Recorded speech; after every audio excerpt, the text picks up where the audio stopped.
Welcome to Electrolysis Unplugged, an after-hours chat beyond the probe with Joanie and Stephanie. We're here to dive deep into the world of electrolysis, education, and all things hair removal. Whether you're a seasoned professional or just curious about the art of permanent hair removal, we've got the insights, tips, and fun stories to keep you plugged in. So grab your tools, take a seat, and let's get into it. This is Electrolysis Unplugged, brought to you by the Electrology Education Coalition. I have the questions pulled up here. Are we ready to get going? Yeah, let's do it. For fun and excitement. So the other day we had a question come through our email asking about comparing loupes to magnifying lamps. And I think this is Joanne and I talk about this at length, but it's a really good question to have. Can I throw something in with that? Because I've had questions about, I see microscopes being discussed too. So can we throw that in there too? Because I'd like to hear about that. Yeah, Okay. we can talk about the different types of eye equipment that we use for sure. So the first part about this was this individual had to be without their loupes for a few days, and they had to use their mag lamp. And they noticed like a substantial difference between the two. So the first concern is like, when we're wearing loupes, are we doing too much magnification to our eyes? Is there ever like a point where it's like, no more? And then from there, like what's the stopping point when it comes to hair? Because obviously we're seeing so much more. Oh, that's actually who asked. We're seeing so much more when it comes to a loupe than we are when we are doing mag lamps. Now, even with loupes, I would say that you need to have a secondary light in your room, and a mag lamp is a great secondary light. And it doesn't have to be super fancy. You can get ones that are, low quality magnification if you're just looking for something to be like a secondary indifferent light when we're doing peach fuzz. But if you do find that you have more mature eyes, it is important to consider that when we're talking about magnification, because depending on your age, when you come into this industry, depending on your eye health to begin with, a word that we use a lot when we're talking about this is visual acuity. So how accurate is your vision before you even start electrolysis? That will be a point to tell you whether or not you should be in loupes or it's another type of magnification.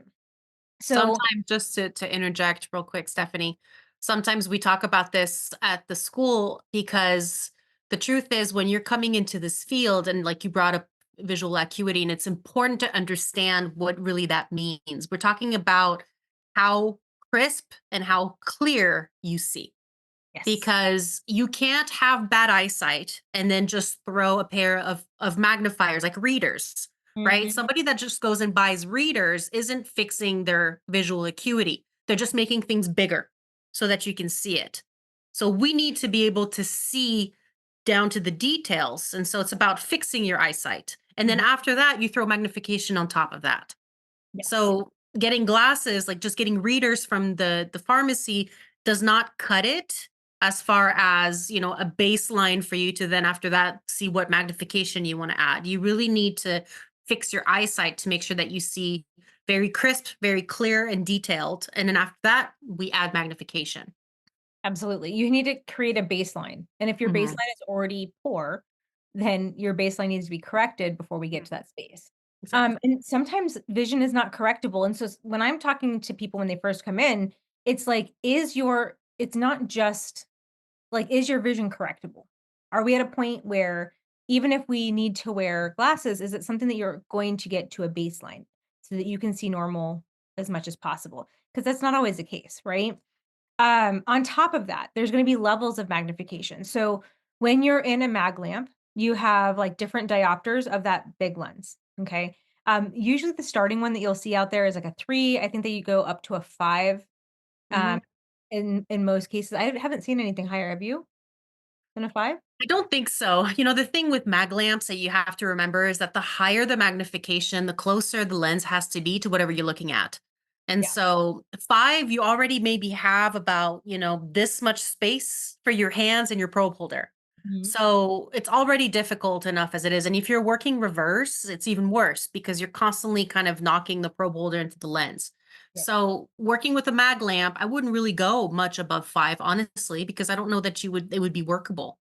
Yeah, We have a 4 at the school, so like you can kind of do stuff in between, but Mhm. normally 3 and 5, those tends to be the most common for sure.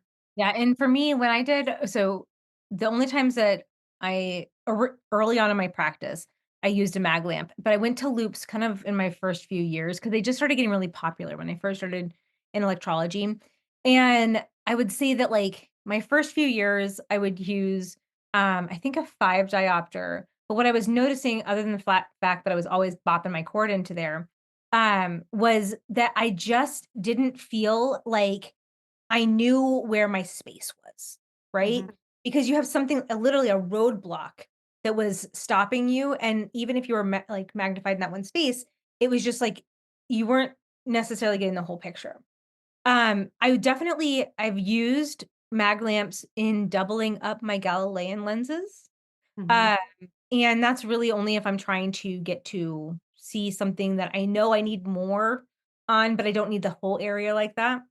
When we were talking about this, before you guys hopped on, another part about this is like, to what level are you wanting to work, right? So if you're an electrologist that's always going to take on big back hair, right?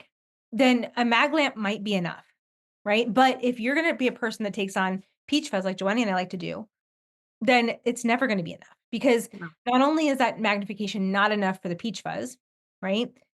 You're also blurring out the image because the light is directly over the top of it, and you're not getting that indifferent lighting to come in Mhm. from the side to illuminate that, and so it does become increasingly difficult to work in more of that fine detail work. So, a lot of things that we're seeing right now in the market is we talk about Galilean lenses, prismatics, ergonomic lenses are now also something that are happening. So, ergonomic loops, prismatic loops, and Galilean loops. A Galilean loop is going to be, I like to look at this as your entry level loop into doing magnification. If you have good, crisp eyesight to begin with, Mhm. young, and when I say young, I just mean like not in age, but young eyes in the sense of like they haven't really been through anything strenuous for a long time. So young eyes, and um, you can really get a good crisp image. You can do it with a Galilean, but your field of view is going to be larger. Okay. So if you think about like how she was saying, like a 3 to a 5, you have to be closer to the skin. On this, you're going to be closer into your vantage point. So a Galilean, you might see, let's say, like a whole cheek. Okay. Yeah. But in a prismatic or an ergonomic, you're going to see probably the size of like a quarter window that you're working in, and everything on the outside is going to be a little bit blurred. Mhm. So as you move up in that magnification, you are basically scaling down the amount of area that you see. But the Galilean loops only go up so high in magnification. And by the way, there is a difference between diopter and magnification. So when we're talking about something like a 3x loop Mhm, is very different from a 3 diopter lamp. So you cannot compare the 2. A 3 diopter, I have the conversion chart at the school, so I forget what it is exactly, but I believe a 3 diopter is like a 7x or something. It's actually the reverse, sorry. A 3x would be like a 7 diopter. yes. So it's really, when you're talking about using a loop that is a 3 diopter, that's not much magnification at all. Mhm, So sure, if the hairs are big honking hairs, there's good contrast on the skin, then it's easy to work with a lamp like that. mhm, It's also should be noted that for positioning ergonomic wise, lights, lamps can be a little bit more difficult to use. And the higher the magnification, the more people tend to put their noses in the lens. mhm, That's not really necessary. But a 5, you have to look right down the center of that lens. That's where the magnification spot is. So it's harder. You have to be kind of up and over it. A 3, you have more flexibility as to where you're looking. And so you can actually be sitting back and working on a leg and having the lamp away from you, still look through it and be sitting up straight. But right. usually that's the reason people are switching. There's 2 reasons really you're going into loops: to be ergonomically more comfortable, so sitting up straight, and to increase your magnification because the lamp can only get you so far. So like Stephanie was saying, you step up with the Galileans, but they're not going to be, I think usually most companies, 3.5 is about as high as they will go. 3.5x, which is still a lot better than even your 5D lamp, honestly. But after that, that's when you're getting into the prismatics, which is actually what I work with. And I think, what do you work with? I work with I have a pair of actually I have 2 pairs of Galileans and a pair of prismatics, and I plan on going to ergos this year as well. I have not been a fan. And I tried one of the student ones on, and so that's why I'm like I'm still sitting on the fence. I'm so used to this position now that looking like this was a little bit difficult for me. You know, I'll tell you why I have an issue with it, and it's only because the angle that they point down Mhm. only works if your area that you're working on is very, very close to you. Mhm. And that's not always the case, right? So if you're doing a full back, some of it is going to be further away. And so because of the angle of it, you're going to be doing this a lot. And Yeah. I have a lot of students that have those. And I feel like the angle is too steep down. It's for dentists, right? Where the head is right at the chest area. Yeah. So if all you're doing is face work, then sure, it would probably work well. But if you do a lot of body work in areas that are kind of sitting, an arm's length away, it becomes a problem. Yes. And I see a lot of bad positioning because a lot of this, people kind of reaching back. So then now you're arching the other way, which is not going to be good either. And So that's what I saw them doing is, like, as I went into other areas, and that's why I'm like, mhm, it's like I want to so that I can be able to, like, speak on it in the yeah, sense, like, fit to my face. But it's an expensive fit to my face sure. lesson. That's why I'm like, "Mm." So I see them going like this when they're working Yeah, because 'cause they're trying to go and see yeah, down like this, and, yeah. I mean, then we're doing opposite of what we should be. If they had some that were like movable, then I would say, yes, take my money. I think that would be great. If we would be able to just bloop, bloop, bloop, I don't know, on a Oh, little hinge, put a that would little be I've great. tried yeah, I've tried those ones on, like, at conferences and stuff, Yeah. and mhm. for me, personally, I feel like they just stare at my boobs, and then I can't see at Oh, all, you see, that's what I'm talking about. The and angle then I is so have to, like, steep. I have to lean my The head angle back, is so so I would steep never get them. that I think it doesn't, if it was even maybe just a little bit less facing down, I think it might even be better. But they're made The for dentists that are literally the head's right here. Yeah, Right. So The ga ga the that's the what were you issue. calling them? The Galilean or Uh-huh. whatever? Are yeah. those just like when Q Optics and stuff when they come, are those just those ones that aren't prismatics? Is that what Yes, that the is? little Oh, okay. squat lenses, the small little Okay. things. Yeah, and the thing is like my Galileans worked for a long time, but then all of a sudden, like, I wanna say, I think in 2018 I went to a prismatic. I just got to a point where I felt like I was utilizing my mag lamp in front of my Galilean to make it Mhm. larger, and I realized like, girl, your eyeballs are not what they used to be." And so I needed to upgrade it. And I also wanna say to you guys, like, when this question came through, when you first start, especially if you have healthy eyes, don't go to a 4.5 like I'm at right now, because you're gonna have a max out point. There's gonna be a point where you can't make it any larger, right? And so get used to every few, and I would say every 5 years is kind of what I did. Too late. That's so funny. Pauline's like, "Too late. I already bought them." But, like, Pauline, that's what I'm saying, like, this is not your first career, like, this Yeah. we are not 20 something, right? And constrain our eyes and not end up with a headache at the end of the day.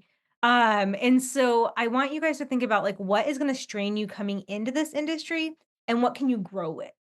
Because that's really important. Speak Speak for for yourself, 29 for life. Okay, fine. Sorry, fine. I'm like, 29 for life. But I mean, those things. Girl, I got gray hairs, it's fine, we're fine, we're fine. But, like, there are limitations you're gonna face. And at some point, you have to wonder, when is it gonna be not enough at the next point? Will I still be working at that next point? And I would say that, like, the next point is gonna be something like the Zeiss, microscope, or the, Yeah. um oh my god, the screen, The Optivision. Optivision. Those are gonna be your equivalent. Sure. Um, Well, and and that's, I guess, segues a little bit, Pauline, into what you were asking. So the microscopes are very expensive. So they're about $30,000 or so. But it's pretty great as far as, the things that they can do. I kind of went on the Zeiss website and I was looking at all their little marketing videos, Mhm. and I think it's awesome. It could take videos, it could take photos. I still feel like you're kind of up and over, so like the position that you have this big bulky thing that you have to place. So I don't know that it's, and if we have to move a lot on the body, you're Mhm. kind of limited there too. So I think that it might be in the way, but so would the Optivision at this point. Anything that you're going to be moving around that is that big, will take some time to kind of get adjusted, to figure out your depth and everything like that. So if you tend to move, like I move all over the body, maybe that would be a little bit harder. If you tend to just stick to faces, less movement, smaller area, so that might be a little bit easier. I think that it just kind of depends what the use of it would be. Is the Optivision that camera thing Yeah. that you had at the school? Okay, Yeah. but that's different than a microscope. It is. Yeah. So the Okay. camera is it's a 2D thing. So the microscope is just it's lenses, really, kind of like your glasses, but on a more elevated level. So it can go even higher magnification, but it's like instead of being right in front of your face, it's in this thing, right? The camera just literally is if I put my iPhone and hooked it up and then just zoomed with it and then watch the screen here. That's all it is. But the camera is 2D. And Mm. so you lose depth perception when you have something like that. If they could come up with a system with a double camera, then you might have like a 3D type of deal. But, that I don't know if it's, maybe something for the future. And Losing it doesn't depth record. perception is hard. Huh? And it doesn't record. It's like if Yeah. I'm gonna put a Well, camera. there's like a special cord that you can get and you can connect it to a computer and then you can, screen record from that. But yes, I mean, to me, that's a huge lack that you can't, why can we not just add a little memory card and have some sort of feature that can maybe take videos or something? That would be great for that alone. I would probably just use it for taking videos to do social media stuff. 100%, like, that's my dream right there. Yeah. It's But there's a way to do it. I've asked for the cable multiple times. You know what? I'll make sure I have it for June. okay. Okay? Because I have the Optivision in the classroom. We'll play around with it. Let's try to I can even connect it to the big TV and display in the classroom. So I'll make sure we have it. That's Um, amazing. so any other questions, Pauline, as far as like the Yeah. the microscopes go? Well, do you have any recommendations on how you can make somebody try to get used to loops? Because Hannah, she got stuck in that, living Life. that lamp life. And I tried to buy her some just adjustable ones on Amazon, and she was just like, "Oh my god, I can't do it." So I don't. She said they like move, so I don't know if she just has like a bobblehead. She's not used to it, It or takes time to get, she has to give it time because some people it's a little bit harder than others. The little micro movements, I mean, like just your heartbeat sometimes make the lenses move, Yeah. and it can make you nauseous, it can make you dizzy, and for some people it hits you worse than others. I think that usually what I recommend, because it happens a lot with students at the school, they get their loops and it makes them sick. You wear them up until the point where you're just kind of starting to not feel so good. You take them off, go back to the light. Then the next session, she puts them on again. And then as it goes, your brain will start getting used to it and then you'll be able to keep them on. But, another thing that I notice, and maybe Hannah's doing this too, is that sometimes, I give students, we have a bunch of loners, right? Mhm. And so I showed students all of the loners, and this is usually what happens. They put them on, I can't see. I put them on, can't see. It's like you gotta take it slower, give it a chance, move it around, move it up and down your nose. Let's, find your distance. Let's get the lighting right. You have to give it time. If she's yeah. still throwing it on and then tossing it off, being impatient, then forget it. Like that's not gonna do it. Yeah, I feel like her speed suffers because of it, and now she's not doing Brazilians at all, and she says, "It's just because 'cause I'm not good at it."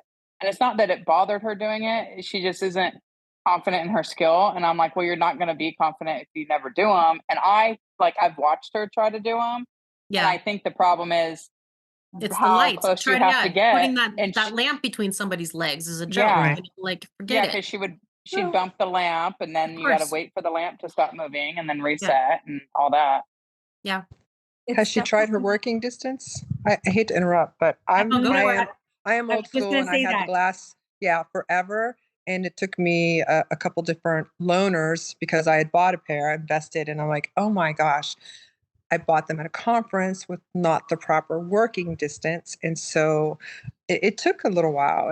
But now I would never go back. Like I had to have a little bit of surgery, and they're like, you can't use your glasses for like 6 weeks, and I'm like, yeah, I'm that's not not going working. to happen, right? Right? I'm going to tear the stitches out, and so she just needs to keep trying.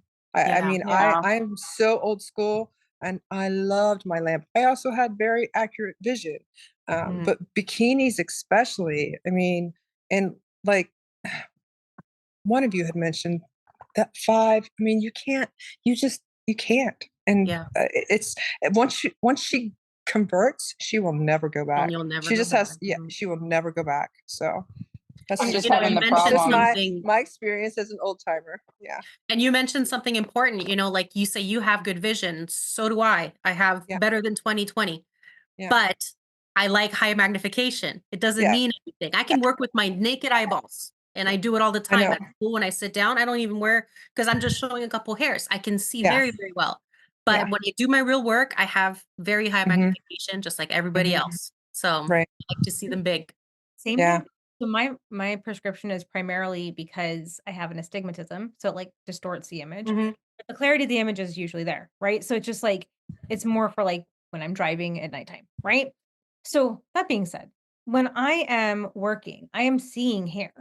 But the thing is when I go to my eye doctor and I'm like, "Do you think it's time for me to have progressives? I think I need to have progressives." And my doc's like, "There's wrong with your eyes, you weirdo." It's because he's like, "You are craving magnification because you look at an entire world in like Mhm. high focus lenses." And I remember the first time I said it, like what I did to my newer eye doctor, he was like, "You do what?" And I was like, "I stare at small hairs all day utilizing power magnification called loops." And he's like, with the dentist use? And I was like, "Yeah." He's like, "Why?" And I'm like, "'Cause I'm staring at tiny hairs.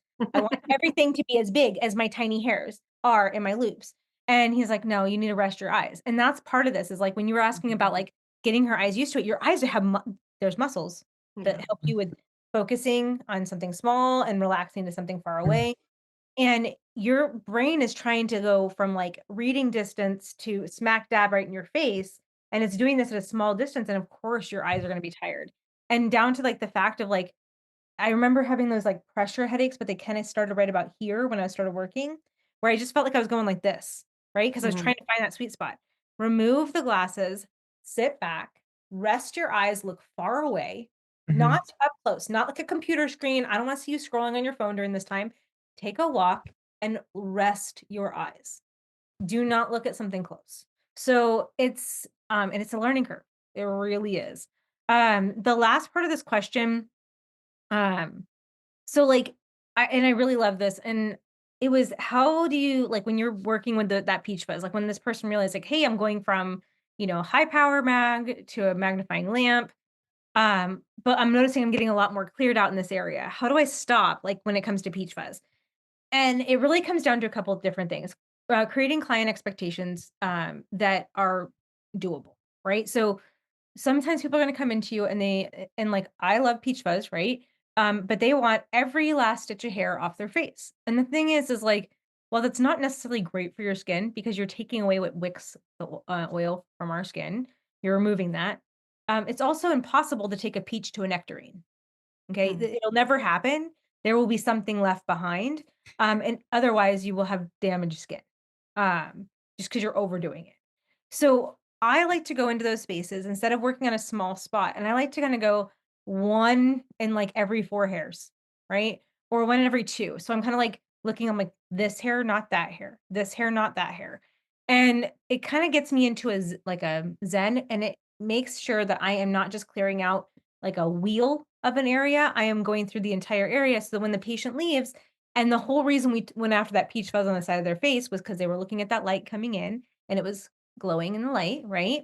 And so I'm going to help alleviate some of that wave from those hairs by getting every other. So it is a really good opportunity for someone to go in there and just like, I know how tempting it is just to like clear out every last stitch of hair in a space as long as I can grab it, but I need to be realistic about like how that's going to look on the skin. And thinning is going to be just a much better approach. Mhm. Yeah, I think, and we talked about this before coming on here, that it's important to go into sessions where you have these dense areas to clear, to go in with a plan, So it's if you have an hour, I always ask, my clients before we lay down, okay, so what am I getting to today? And then mentally I'm breaking down that hour. Okay, so I'm gonna do 10 minutes here, 10 minutes there. And if 10 minutes is all of this, then that means that for 10 minutes, all I'm doing is I'm just kind of going through it. So there's a point where the peach fuzz, if it doesn't get long and it's not thick and it doesn't bother the person, I leave it alone. Yeah. Even if I can see it. Of course I can see it. I have, 4.5x on my face. And so for the most part, there's not much that I can't see. But if the issue is, um, do I need to be working on that? You can always kind of look up and over the magnification and see if it's something that even shows up otherwise. Mhm. So, One of my favorite things, and I'm sure you guys have all heard it, is I think you missed some hairs. Um, mhm. and are you sure you can see everything? Like those are the ones that we will say. And I have, on occasion, allowed a patient to put my loops on so they can see, like with my limited amount of hairs on my arm left over, what is there. And it does kind of help create a reality check. They Mhm. are not just some fancy piece of equipment that looks cool. Um, they're a tool, and they're a tool that I can really get to a lot of work. The question or the statement of like, I think you missed something, that usually comes You're a week like, "Yeah, after. I missed a lot of somethings. I couldn't Yeah, get them today." Yeah. and it usually comes after the inflammation is gone and they're Mhm. like seeing what I could see before the inflammation was gone, and now they're seeing it, and it's like, if I went after every one of those hairs, you would be on this table for a lot longer, and so what we're Hundreds of trying to do hours. is it's no longer like, we're gonna eat this whole elephant at once, we have to take it in bite-sized pieces, and that expectation, that reality is like when Joanie was saying, like, I go in there and, "Hey, what are we gonna be going after today?" My last person of the day, the students were all going, I had someone that I had to take on for a little bit, and I basically in sections broke it down to we're here, then we're going to be here, then we're going to be here, then we're going to be here, so that they're able to, just like we talked about with the numbing standards, right? So we're always kind of working into a space and creating that symmetry, Mhm. because nothing sucks more than having half of your face cleared and you're like, I ran out of time. Mhm. Well, that's going to look really funny next time you come in, right? Um, and this actually, you brought up something that came up just this past week. I was talking with one of my TAs at the school, and she had a client like this. It was a client that really just felt like she was always missing everything that she was concerned about. She'd get in the car and she would go, "You missed a bunch of hair. You didn't get what I was really concerned about." And so a lot of it just came back to kind of sitting down and having an honest conversation with this client, because you have to make them understand. For me, it's like, well, I was there working for an hour, so I got something, right? Like I always kind of go back to that. You were there for an hour and you didn't stop working for an hour, so you got something. Now she's going in and she's seeing, like these long hairs that are reflecting in the sun. I go like this, I don't see them. I go like that, some are popping up. And so it's kind of impossible to get exactly the hairs that she's concerned about when you're talking about one little piece of peach fuzz flapping in the wind in a cheek that's covered. And Mhm. so it's like you have to reset expectations with this client. You have to say, clearing your skin is going to be one impossible, because we're not going to be making you bald like that. It's just not going to happen. I will be working for the entire time that you are setting aside for me, and I'm probably getting a couple hundred hairs in that hour. Let's say you have like a million hair follicles on your face. Now, how fast do you think it's going to go? So what you're asking me is going to be like hundreds of hours of work, maybe, right? 50 hours, whatever it is, insert large number there.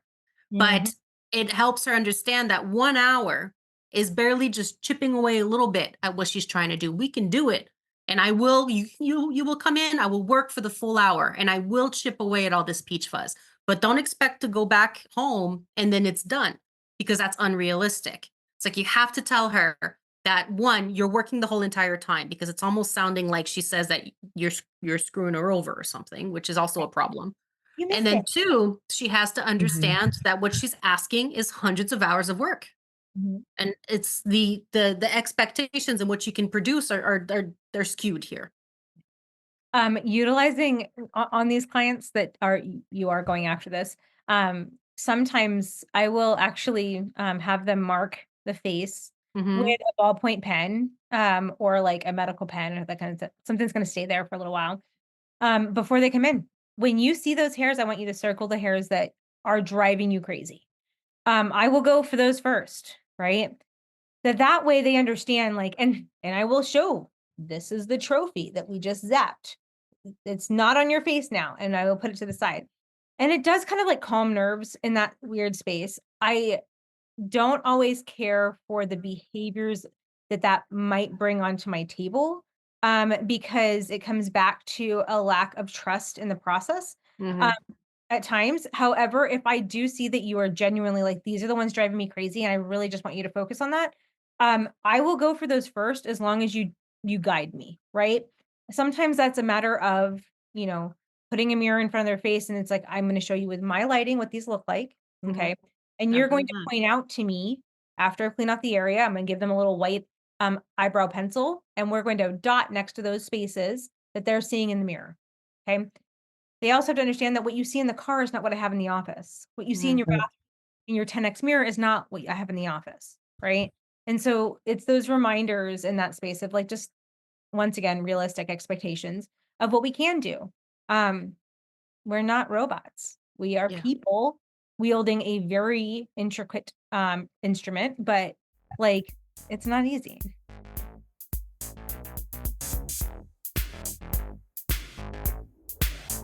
Today, we want to shine some light on some of our amazing partners who are helping shape the future of electrology education, services, distribution, and so much more.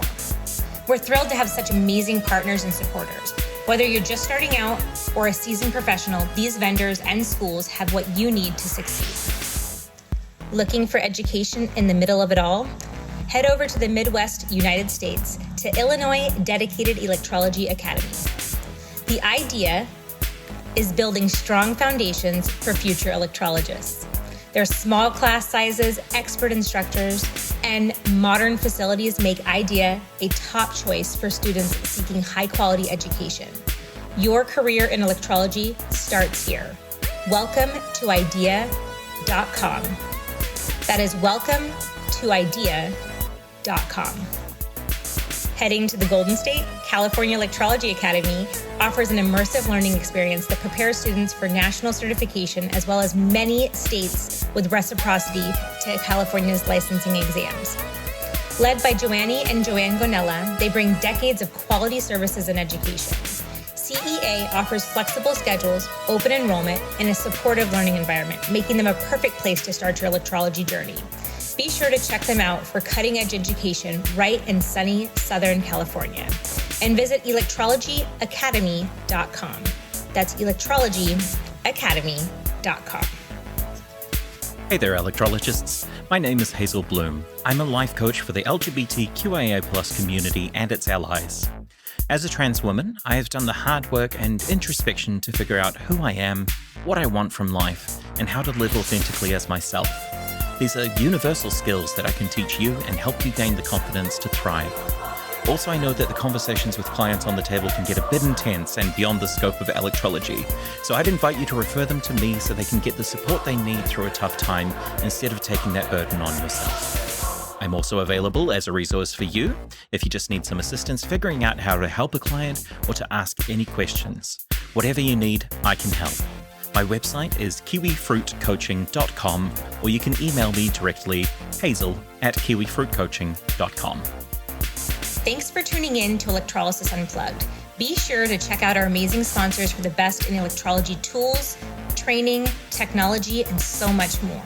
Now, back to the show.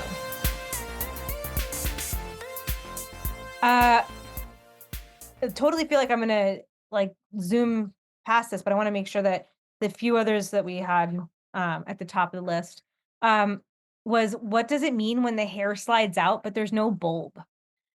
So I just want there's there are people out there that have varying ideas of what this means. But when you think of it, and if anybody wants to pop on and say this, when there's not a bulb present, what's the first thing that comes to your mind? Okay. Out of curiosity, if anybody's willing to pop The on. hair's cut. Say again. The hair's cut. Hairs cut is a great one. So undertreated, cut hairs. Okay. That's pretty much one of the standards. Pretty much what it is. Yeah. Pretty much what it is. Yeah. What you're going to hear online is that it didn't come, there was no bulb because it wasn't in the right stage of growth. It's a You might catagen. it's I a hear that a catagen, lot. It's a catagen. They're all catagens, I guess. all of them. But what they're failing to understand is the bulb is there. Okay. The amount of the root sheath has varied based on the life cycle of that hair, but it's still there. If you haven't cut the hair, it's still there.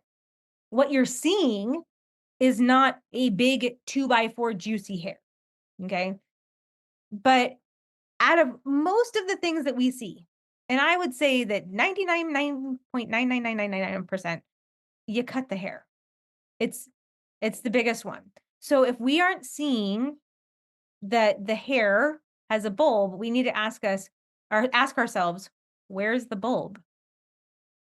It's not there because it's still Still there, inside the skin. inside the skin. So does it get cut from from being too high? They can. It can. So They too can. high a current, too sharp a tools, Too shallow of an insertion. shallow of insertion. We also see it when someone is like they go to grab it and they literally are breaking hairs. Snap the hair. Yeah, cut the hair that way. Treat only one side of the follicle. Oh, I had a client the other day that was happening, but it wasn't even sliding out. It was just like it almost felt like I was using scissors and not tweezers. And I was like, what is going on? And she had lasered previously, like the last time she had. So I didn't know if maybe it was just fried hair and it was like left from the last time she had it lasered. But that's kind of, it's like the hair just felt so brittle, but I don't know if maybe it was my tweezers. Some people's hair is brittle. And so there's two things. One, your tweezers, some brands of tweezers come very sharp on the edges. And so those it's like the Gala ones are one of those. And I know that Ballet made a pair and they were pretty sharp on the edges. So you'd grab the hair and it would just cut it. Yeah. So one thing that you can do is if you have the little stone, the file, is you can kind of like file down the inner edges of the tweezer. And so that kind of rounds that sharp corner, that sharp edge, but on the sides, right? Not the tips, just the sides. And so that sometimes will help if the hair is very, very brittle. So if the tweezers are the ones that are snapping it. Sometimes I see cut hairs from brittle hair because the intensity is too high and that hair is too fragile and it literally just snaps it under the skin. But that's a different situation. If your tweezers are snapping it, fix the tweezers. The Dumonts don't tend to be as sharp, and so those tend to be a little bit better. But if you're using any other brand, it might just be that your tweezer edges are just a little too sharp. Sometimes what you can do to kind of not only just take the file, but take a piece of cotton fabric and in between your forcep points, drag it on the cotton fabric. And what it does is it kind of softens the edge of it without filing completely. And it takes that sharp edge off because you are basically just dulling it just ever so slight. And it just seems to be a step in the right direction before we have to file it down. But like, I will say that the amount of cut hairs that we see are high out there more than anything else. It's never that's a catagen hair or a telogen hair. Those hairs are going to come out with a bulb. You're just not going to see as much of it, right? It doesn't look. Looks different. Yeah. But there's a bulb. There's a bulb. And so it's like, I know that sometimes it's like, it's easy to fall back on that. But I mean, I've gotten to a point, I guess, in my career that if the zap didn't go as planned, Okay. I'm gonna say, you know what? I that was either too intense or I cut it. Okay. So that hair's gonna shut out here very soon. And then hopefully it either grows out because I missed it or it sheds out because I got it and I cut it. Right. That's not the goal. And I would say that happens very rarely Yeah. at my table. But it is something that I've just gotten to a point where it's better to be forthcoming, and just say, "Hey, this is what I just came across. I'm gonna adjust the levels to see if it's Oh, you something." gotta fix whatever it is. You need to be your own critic when you're doing the work and know when you're not getting optimal results. It's Yeah, really important. yeah. I mean, like today, I was that person on the at the end of the day. I just kind of went in there and I was like, I don't like how our releases are happening from last time to this time. I'm gonna make some modifications. And it's that's why we went to school is to Yeah. understand how to do that and assess the skin and make sure that you got it done. Yeah. If you are not turning to your machine and assessing that before you do anything else, like assess your insertion technique first, make sure that your insertion's on point, okay? Even if that means retreating that hair over and over again because your energy's low and you're like, I want to keep it low. And we're just trying to like warm that tissue over time. That's one way, obviously. But then ask yourself, if I had to treat that 4 times, what's my level supposed to be at? Yeah. Okay. And that's gonna be a big part of it. And And I just had a new case. I started her a couple weeks ago, and she went to another electrologist for 2 years. Okay, for her mm, arms, and not anything complicated by my or my opinion, but she unfortunately, you kind of ask certain questions, then I do the work, and then they see how the regrowth is and how the healing is, and then we can kind of find out a little bit more what's been going on before that, because again, I don't know, I wasn't there. right. But I'm pretty sure that she was a result of just cut hairs over and over again. And the main reason for that is because one, the amount of reduction was minimal. Mhm. She is very much scarred up everywhere. So every insertion that was done is like a white little dot, pretty much all over her arms. So forearms, all the way to upper arms, goes to shoulders. That was laser, paradoxical hair growth from laser. And and after I had cleared her, one, she did not get anywhere near the type of scabbing or anything like that that she would get before. And she said that it grew back in so much slower. And so that, if you're working on an area, and this happened to me in early in my career where I had a client, and every time she was coming in, the hairs looked shaved. And I was like, "Are you shaving your face between your appointments?" She goes, "No, no." And in my head, and then the next week, and it's like, "But are you sure you're not shaving?" "No, no." And I'm like, "Oh, she's either lying to me or there's something going on." Mhm. And so I slowed down and I actually took a look at the hair as I was pulling it out, and I noticed just that there was no bulb on it. And I Mm, just knew right away. I was like, I've been cutting these hairs. So really, yes, she's been shaving, but I've been doing it and at a deep level, right? If the right. hairs are growing back in and they're blunt at the ends, those are not electrolysis treated hairs. Those are cut hairs. Yeah. And so you have to be able to read that kind of stuff. This electrologist with the arm, I mean, 2 years, maybe a couple of weeks, it took me to kind of figure it out, which is already a couple of weeks too long, in my opinion, but I was starting out. But 2 years of somebody that's been doing this for 30, 40 years is unacceptable. And then to scar the skin as you're doing it is unforgivable, in my opinion, so it's a bummer, but it's one of those things where you have to be able to know what a proper insertion should look like and what a proper release should look like. And it should always have a bulb no matter what stage it's in. Yeah. It's one of the harder parts about trying to drive that in um to the public's mind is like and the public as in not just electrologists, but like consumers as well as to Mhm. understand what to look for in your treatments. Photo documentation in those spaces is really important. See what the hairs look like at the start, see what they're looking like. I mean, 2 years in, if you've had no changes, it's time to find another electrologist. There should be, uh, you could probably get through a growth cycle or two where you're not seeing much shift, right? Mhm. Because we're Sure, in the just trying beginning, to like, yeah. yeah, we're just trying to get going, right? But once you hit that cycle for the second time, Yeah.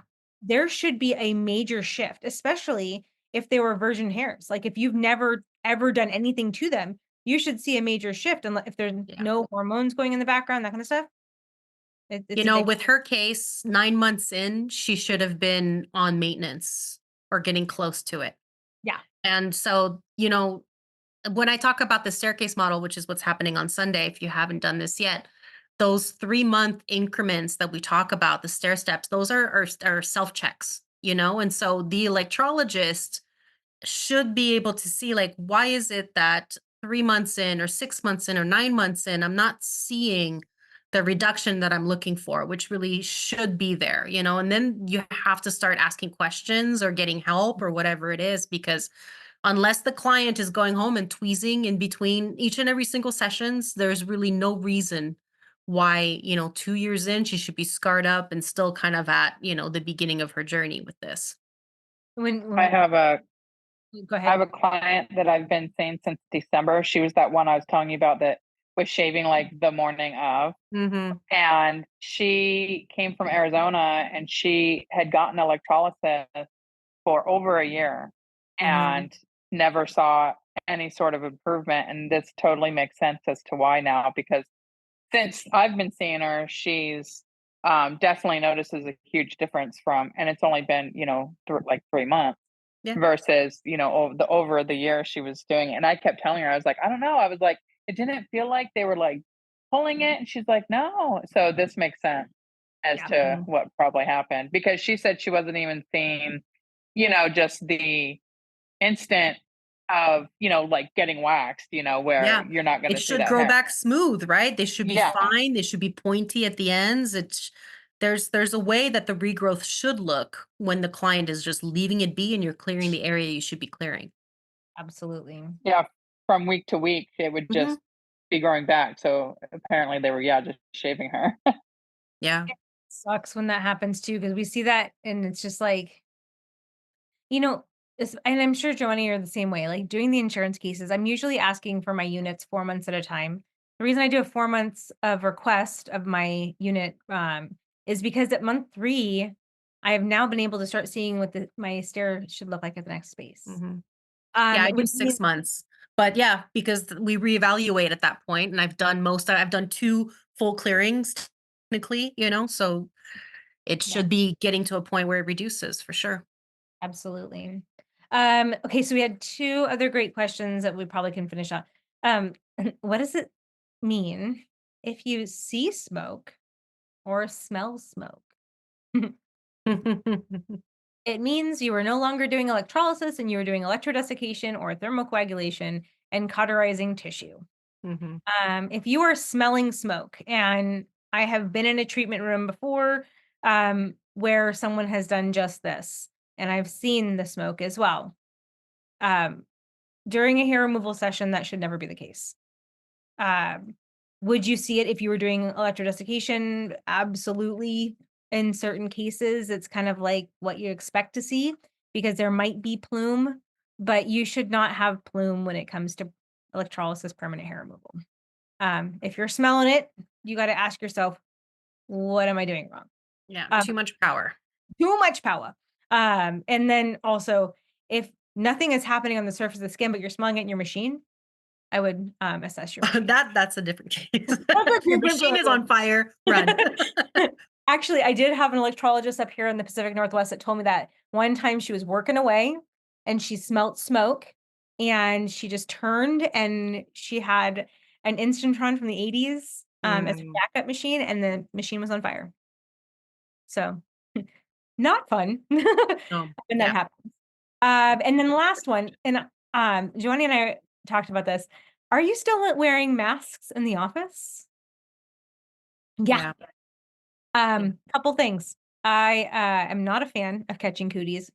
Yes, pre-pandemic, this was my big thing. If you told me, oh, I'm not feeling very well today, I just wanted to get a couple of these hairs out of here, I would still do it, but I'd put a mask on, right? I was like, oh, it'll be fine. I'll put a mask on. I can't have you wearing one.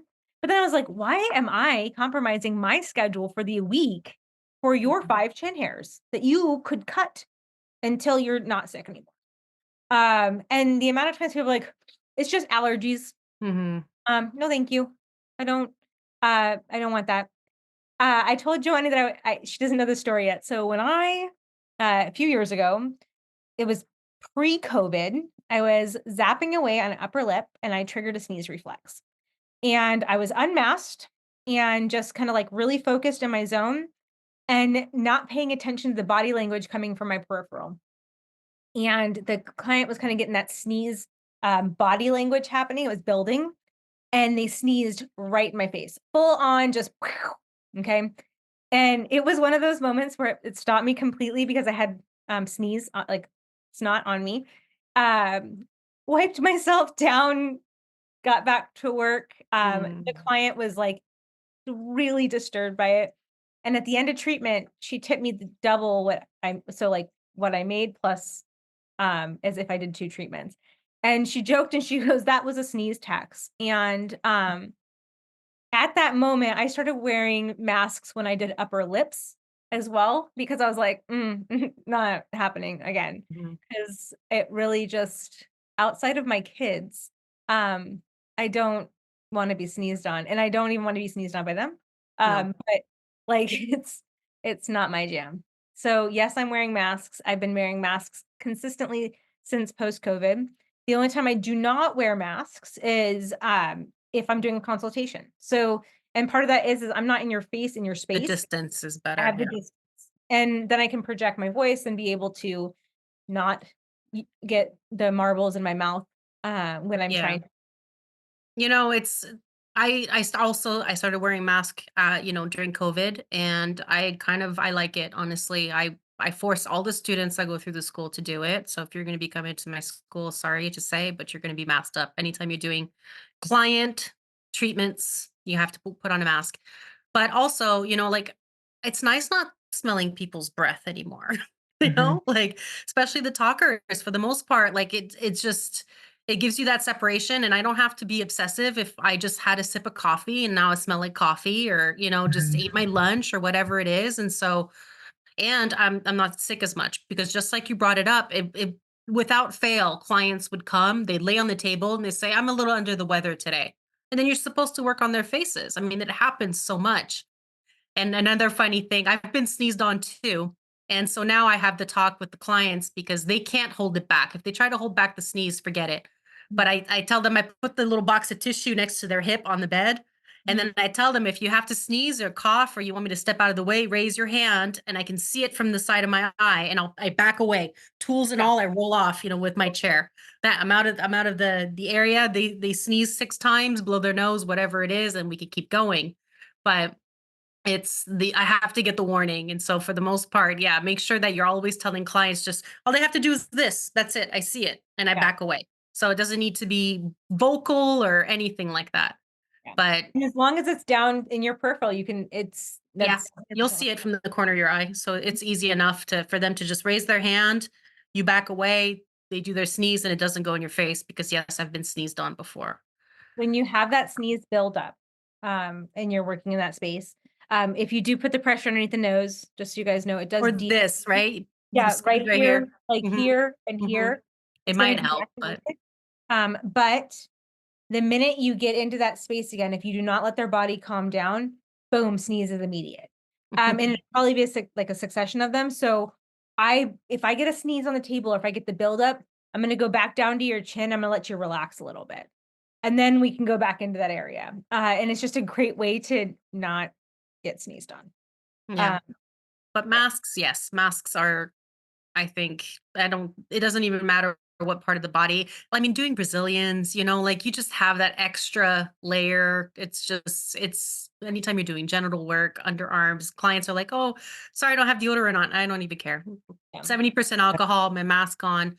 You've got your PPE, you're good to go.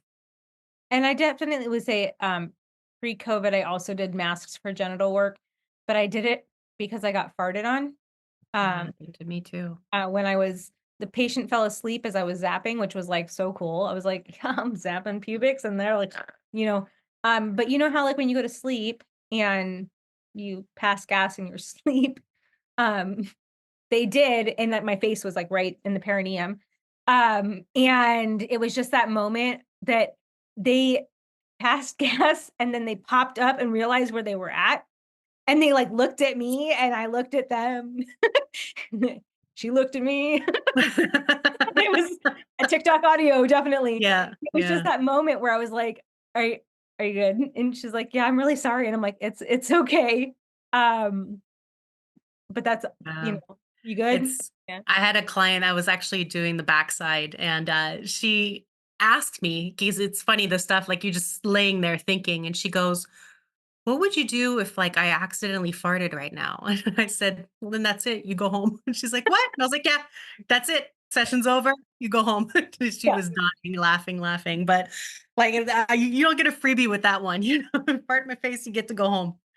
I need to decompress, I'm traumatized, Oh my but But at the office, you guys will see that I have a mug that says, "I gleeked on my dentist face." That's funny. Like, that's when you spit a little bit Oh, when you're yeah. yeah. I, so I have a I had a second person, but, like, um, just not someone that necessarily had, like, a filter about, like, where you should pass gas, not pass gas, and they, Mhm. lifted their legs, before I started working. I was not even, like, in the area and just ripped one, but I was in the room, No, and I no, was like, no, "Are no, you" and no. so my my staff bought me a mug that said, "I did not fart. My butt just blew you a kiss." And I was like, so it's at the office. If you ever see it, Well, or, and you know, here's the thing, like, we all know that there's, like, some fecal matter that comes out with anytime somebody does that, right? So, like, can we just, for sanitary reasons, say that that's just not okay? yeah. Accidents happen, but, like, like, that client, that's ridiculous. I hope you had a talk, like, we're not Oh, doing we that did. ever Oh, again. we did. I, I definitely was like, "I need you to not do that because that does not create sanitary situations for me." And if I was down there, I would not be in a safe space. And they're like, "Oh, really?" And I was like, "Yeah, like pink eye, to name a Yeah, few." come on. So, can I have that talk with your son? Um, no, Yeah, that talk with my son too. I can do my best to have a kid, but, I also need to have that same talk with my family. So, I have But to let it's, them. it does come up sometimes in conversations with students when we're kind of talking about working in that area. You're talking about all cleanliness and all these different things. And we do have to say that, like, we're talking about these stories, but this Mhm. happens, like, it's once in, like, a career, like, it's not that often. Most clients will be completely they'll be clean, they'll be, So they'll be benign. they have manners, so Mhm. it's everything for the most part is good. It's rare. Like, you have these stories, I mean, they make you laugh now. At the Mhm. moment, not so funny, but, now we laugh about it, but it doesn't happen that often. It's not that crazy. And I will Is say that there a is there a I guess a discreet way of like asking them to 'cause I have like baby wipes on my counter and I don't never really say anything, but I hope that they can like just see them and like, when I step out for them to change and stuff, it's like, could you give it a wipe down for me just so like is there I a way would to ask say it them to just do like that? that. As yeah. as part of your Yeah. your That's setting cool. up, Yeah.